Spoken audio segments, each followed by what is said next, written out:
Des del comitè de vaga a l'empresa Ibamon Ambulàncies Egara volem adreçar-nos a la població per explicar els motius de la vaga indefinida que tenim convocada al sector.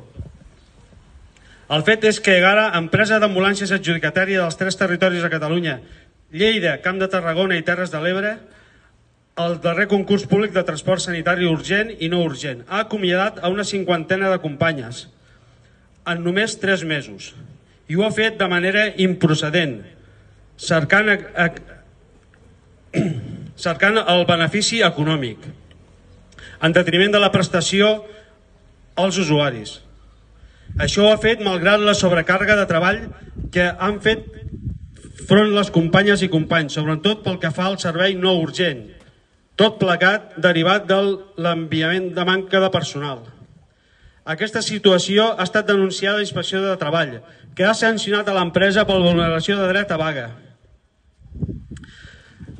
Es prioritzen els serveis privats per davant dels serveis dels contractats pel CatSalut.